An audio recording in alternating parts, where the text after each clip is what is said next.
Assalamualaikum warahmatullahi wabarakatuh. Jumpa lagi dengan saya Rizky Pravitri. Hari ini adalah kali pertama podcast dari Fakultas Peternakan Universitas Brawijaya.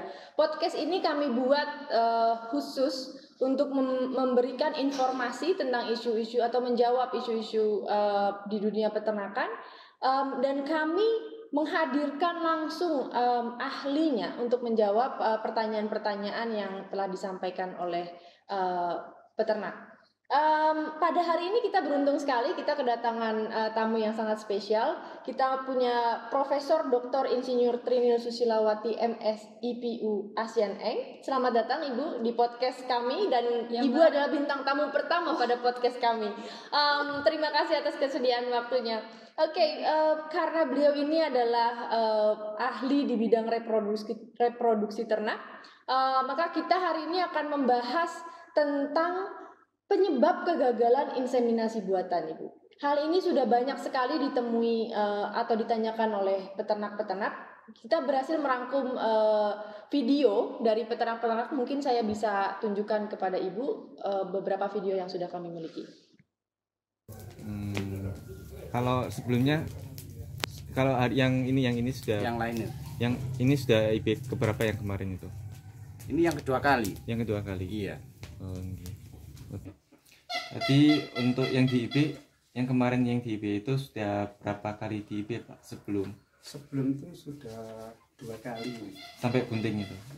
Yang dulu kan Mas, yang sekarang ini loh. Yang sekarang ini? Iya, sebelum masuknya. Oh. Ini terus ya. Oh. Jadi begitu Ibu, itu permasalahan yang dihadapi oleh peternak. Dari video yang tadi kita saksikan, kita bisa lihat bahwa minimal 2 kali IB itu baru berhasil dilakukan.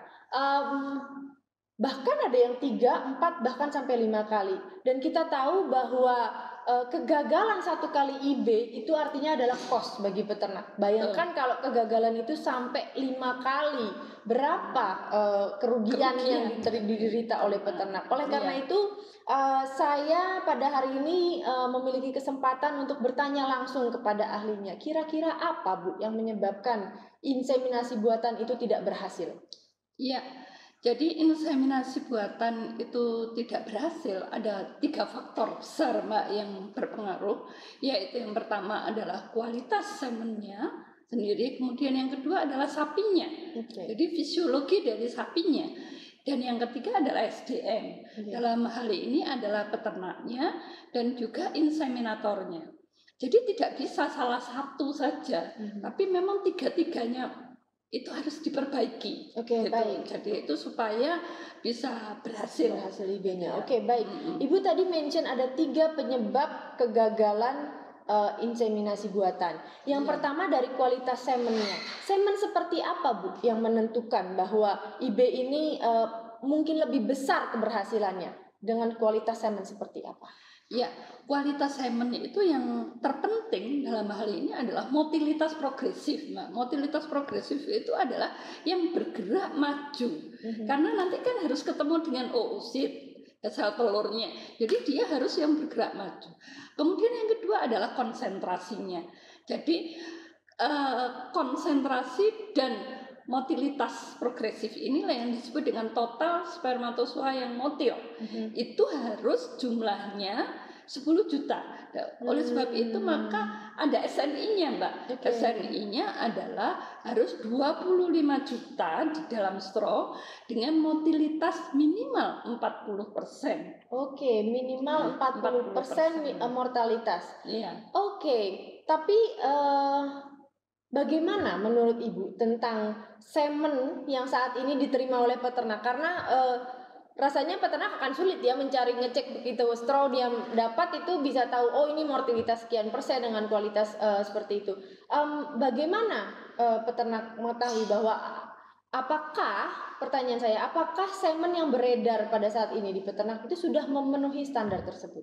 Ya, seharusnya memang semen beku itu keluar atau diproduksi oleh Balai Inseminasi Buatan itu harus 25 juta dengan motilitas 40% Mbak. Jadi semua balai itu kalau mengeluarkan harus sebegitu. Akan tetapi yang berpengaruh adalah maintenance-nya, yaitu harus terendam dengan nitrogen cair selama itu sekali saja Mbak, itu 50% saja mati semua satu kontainer. Itu kan tidak tahu, ya kan tidak tahu. Misalnya 1 hari hilang, kemudian diisi lagi sudah terlanjur mati. Ya, kemudian towingnya benar atau tidak inseminator. Nah, ini yang mempengaruhi kualitas semen yang diterima oleh peternak. Jadi banyak sekali ya Bu faktor-faktornya. Kita tidak pernah tahu terjadinya di mana di rantai itu. Karena rantainya panjang, mulai dari balai diterima, terus di tempat deponya langsung diambil lagi sama inseminator, pergi lagi ke peternak. Rantai yang sangat panjang, kita tidak pernah tahu. Karena menurut Prof Trinil tadi sedikit saja itu berkurang, 1 kontainer mati semua. Mati semua. Dan itu peternak tidak tahu kan, yang di-IB-kan itu punya motilitas sesuai SNI atau tidak. Betul. Itu masalahnya. Oke, baik. Kalau kita sudah berbicara tentang semennya, kita berbicara lagi tentang fisiologi ternak. Ibu tadi mengatakan bahwa fisiologi dari ternak itu juga mempengaruhi keberhasilan inseminasi buatan. Fisiologi seperti apa Bu yang mempengaruhi keberhasilan sebenarnya? Ya, pada hakikatnya itu adalah sapi itu harus sehat Mbak ya, harus sehat, organnya itu baik. Jadi kalau dia sudah pernah melahirkan berarti itu baik organ reproduksinya. Nah itu kemudian dipengaruhi oleh 2 faktor besar Mbak. Yang pertama adalah genetiknya. Kalau lokal misalnya sapi Bali, sapi Madura atau PO, jelas itu bagus ya karena dia mempunyai adaptasi yang tinggi di Indonesia. Akan tetapi sapi impor misalnya Limousin, Simmental atau FH itu kan hidupnya di daerah temperate Mbak. Jadi apabila dia ditempatkan di daerah yang panas, maka dia akan stres. Ya. Berikutnya adalah faktor lingkungan. Faktor lingkungan yang terbesar adalah faktor pakan. Jadi pakan itu harus dalam segi jumlah maupun kualitasnya memenuhi. Nah, kita bisa melihat gampangannya saja. Oh, ini pakannya sudah memenuhi atau tidak. Kita bisa melihat dengan namanya body score condition atau istilahnya badannya itu sedang-sedang saja. Tidak boleh terlalu gemuk juga tidak terlalu kurus. Begitu. Kalau melihat itu tadi kan yang paling gampang dilihat oleh peternak fisiologinya adalah badannya. Badan seperti tidak terlalu gemuk, tidak terlalu kurus itu dari apa kita ngelihatnya Bu? Ya, jadi tidak terlalu kurus misalnya kelihatan tulang-tulangnya. Nah, kelihatan pertulangannya itu biasanya adalah BCS-nya 1-2. Sulit itu Mbak menjadi bunting. Jadi pengalaman kami adalah apabila BCS 4, jadi hitungannya itu 1-9 ya. Sedang itu ya tidak kelihatan tulangnya tetapi tidak kelihatan dagingnya begitu. Ya, otot lemaknya gitu tidak banyak. Itu yang bagus. Jadi pengalaman kami kalau BCS 4 itu keberhasilannya tinggi Mbak, di atas 80%. Bisa sampai di atas. Iya, tetapi kalau 1 atau 2 sudah kebanyakan adalah tidak akan bisa jadi gitu. Iya, karena untuk kebutuhan dirinya saja tidak cukup, lebih-lebih untuk janinnya, anaknya gitu. Kalau misalnya tadi kita Prof Trinil mention tentang bangsa-bangsa ternak itu menyebabkan dia stres, dengan kondisi stres menyebabkan kegagalan IB. Di mana stres itu bisa menyebabkan? Kalau tadi pakan sudah dijelaskan ya, pakannya tidak bagus, reproduksinya tidak memenuhi kebutuhan untuk reproduksi. Tapi kalau bangsa-bangsanya stresnya itu bagaimana mempengaruhi itu jadi IB-nya gagal? Ya, jadi misalnya sapinya Limousin, misalnya ya eksotik gitu Mbak, itu kan aslinya itu dari daerah temperate, dari daerah dingin gitu. Jadi kalau dibawa ke Indonesia itu daerah yang panas, ini stres panas. Stres panas itu akan berpengaruh terhadap hormon-hormon reproduksi. Itu yang kalau terpengaruh berarti apa? Tidak bisa muncul birahi, tidak bisa keluar telurnya gitu ya. Kemudian dia tidak bisa memelihara embrionya gitu. Itu pengaruh dari stres panas. Menarik, berarti kegagalannya bisa dari tidak keluar sel telurnya, bisa juga sel telur keluar tapi tidak berhasil, dan bisa juga sudah berhasil tapi tidak jadi. Betul, 3. Bagaimana itu bisa? Maksudnya kalau sel telurnya stres jadi tidak keluar sel telurnya. Tapi apa mungkin kalau udah jadi bisa gagal juga masih tetap jadi? Mungkin masih, dan ini hasil penelitian saya sekitar 50%, Mbak. Wow. 50% itu justru sebetulnya jadi di IB, Mbak, tapi mati. Kematian embrio dini namanya. Jadi karena kekurangan pakan, kekurangan pakan, stres, maka yang namanya ovarium itu tidak menghasilkan hormon progesteron, di mana dia fungsinya adalah untuk memelihara kebuntingan. Jadi itu yang tidak atau yang kurang gitu ya, sehingga dia terjadi kematian. Dari mana kita tahu kalau itu ternyata sebenarnya berhasil inseminasinya, tapi terjadi kematian embrio? Hal yang paling gampang kita melihatnya terjadi kematian embrio atau tidak adalah dengan melihat siklusnya, Mbak. Jadi kan harusnya itu antara 19 sampai 21 dia birahi. Kita sudah mengira, pada siklus berikutnya dia tidak muncul birahi. Tetapi hari ke-30 atau 40 dia baru muncul birahinya. Berarti itu terjadi kematian embrio. Gitu. Jadi sudah jadi tapi luruh, hancur. Karena udah lewat dari 21 hari itu. Berarti sebenarnya sudah jadi. Tapi luruh di hari-hari 31. Karena fisiologinya tadi nggak bagus. Nggak bisa memelihara embrionya. Oke, baik. Kebanyakan terjadi pada bulan keberapa, Bu? Kalau misalnya terjadi, kita udah tahu itu gagal itu apa mungkin di 31 aja atau mungkin terjadi di bulan-bulan selanjutnya? Awal kebuntingan. Dan ini banyak sekali pada sapi perah justru, Mbak. Kapan itu kita mendapatkan dari ngantang itu bisa sampai 12 kali di IB. Kita bisa bayangkan kalau sapi perah kerugiannya sangat besar, satu kali siklus saja. Ya, itu karena sebagian besar adalah karena fisiologinya. Kegagalan embrionya.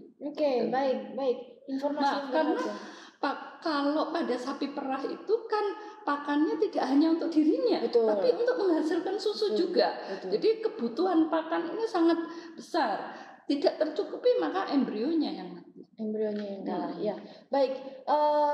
Terima kasih Prof. Trinil, ini informasi yang sangat menarik dan mungkin kita nanti suatu saat bisa membahas lebih dalam lagi tentang hal ini. Tapi tadi Prof. Trinil juga mention tentang faktor yang ketiga, yaitu SDM-nya. Bagaimana SDM-nya atau siapa saja yang paling berpengaruh dalam keberhasilan inseminasi buatan ini? Ya, SDM-nya. Kalau kita dari hulunya, berarti dari balai inseminasinya ya Mbak ya, harus bisa menghasilkan dengan kualitas sesuai SNI. Kemudian memeliharanya tadi itu juga dari dinas-dinas peternakan, itu harus bisa menjaga sampai ke peternak nanti harus bagus. Lah itu kemudian yang di sini yang terpenting adalah juga peternaknya. Peternaknya harus memelihara sapinya terutama dengan kualitas pakan dan jumlah pakan yang sesuai. Jadi, saya katakan banyak itu biasanya adalah untuk memenuhi kebutuhan daripada induk dan juga nanti anaknya, kan gitu ya. Kemudian adalah peternak harus mengamati terus birahinya. Ya, biasanya kalau fisiologinya bagus Mbak, itu tanda-tanda birahinya akan bagus. Iya, jadi kelihatan sekali. Kalau fisiologinya nggak bagus, maka tanda-tanda birahinya ini nggak sempurna. Gitu. Berapa lama dari tanda-tanda birahi pertama yang bisa diamati oleh peternak, mereka harus melapor kepada inseminator? Sesegera mungkin. Karena kalau yang tepat itu adalah pada waktu setelah dia diberitahu 8 jam berikutnya. 8 jam dari tanda-tanda birahi pertama yang bisa dideteksi. Iya. Apa yang terjadi kalau dilakukan sebelum 8 jam atau setelah 8 jam? Nah, ini jadi lagi Mbak. Jadi sapi itu ternyata masing-masing individu ini juga ada bermacam-macam bedanya. Jadi misalnya sapi lokal Madura, dia akan menunjukkan sering tanda-tanda birahi itu malam hari. Oh, Iya. Tapi sedangkan yang umumnya, ya umumnya itu adalah dia 8 jam setelah tanda-tanda birahi. Apabila terlalu cepat di sini, maka spermanya itu sudah mati dulu, baru oositnya, sel telurnya datang, sehingga tidak bisa. Begitu juga dengan terlambat. Makanya di sini inseminator dalam hal ini harus tepat waktunya. Tidak bisa dia mundur misalnya 1 hari atau 2 hari berikutnya, atau pada saat ada tanda-tanda langsung di IB. Itu juga nggak benar. Jadi inseminatornya perannya sangat besar. Selain waktu tadi, penempatannya. Kalau posisinya pada 4 atau 4+, jadi ke dalam, itu keberhasilannya jauh lebih tinggi dibandingkan apabila posisi hanya pada serviks. Ya, dan yang terakhir tadi adalah towing. Towing ini sangat berpengaruh terhadap kualitasnya. Jadi yang berpengaruh antara produksi dengan towingnya ini sama dampaknya terhadap kematian daripada spermatozoa. Kalau bisa dijelaskan towing itu apa dan metode apa dari towing yang bisa dilakukan? Ada berapa metode yang biasanya dilakukan oleh inseminator? Ya, towing itu adalah mencairkan kembali kan ya, dari setelah dibekukan dicairkan kembali. Lah ini ada beberapa metode, yaitu dengan air hangat, ada dengan air dingin, dalam hari ini air ledeng misalnya. Karena peternak itu lebih sulit ya kalau harus membawa air panas, maka sebagian besar adalah menggunakan air dingin. Seyogianya di sini kami menyarankan adalah inseminator juga harus mencoba towing mana yang paling baik. Apakah towingnya selama ini itu sudah berdampak pada semennya itu baik? Jadi itu perlu dilakukan. Makanya menurut saya inseminator itu wajib bisa menguji motilitas. Kalau sebenarnya ya menurut teori mana yang lebih baik, towing dengan air hangat atau towing dengan air dingin, atau perbedaannya bagaimana? Ya, di sini memang ada 2 pendapat, Mbak. Di satu pihak kalau kita mengamati uji kualitas itu memang di balai-balai itu pada suhu 30 derajat, suhu hangat. Akan tetapi juga ada yang berpendapat bahwa itu kan nanti nunggu di dalam tubuhnya itu nanti kan ada hangatnya tubuh juga. Jadi ini yang nggak ada salah gitu ya. Tidak ada yang salah, tidak ada yang terpenting di sini adalah para inseminator itu juga harus selalu mencatat. Kalau saya towingnya seperti ini berhasil atau tidak, makanya recording itu penting. Baik, berarti inseminator harus mengetahui metode paling baik yang mana untuk dia melakukan. Jadi setiap inseminator memiliki metode-metode terbaik untuk yang biasa mereka lakukan sendiri, dan mungkin tidak sama dengan inseminator yang lain. Baik Ibu, kita udah bicara banyak, 3 faktor tersebut kita diskusikan. Mungkin ada saran atau masukan dari Prof. Trinil untuk meningkatkan keberhasilan inseminasi buatan, apa yang bisa dilakukan oleh peternak? Ya, kalau yang dilakukan oleh peternak adalah yang pertama adalah bagaimana sapinya itu fisiologinya bagus. Ya, berarti pemeliharaannya, pakannya, ya, lingkungannya, jangan sampai sapinya juga stres ya. Itu mempengaruhi. Kemudian peternak itu juga harus tahu memang sperma yang akan di-IB-kan itu benar-benar kualitas baik. Itu.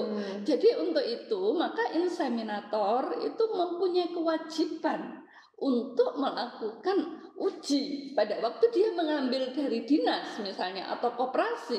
Inseminator harus meyakinkan bahwa sperma yang akan di-IB-kan ini adalah dengan motilitas dan konsentrasi yang sesuai SNI.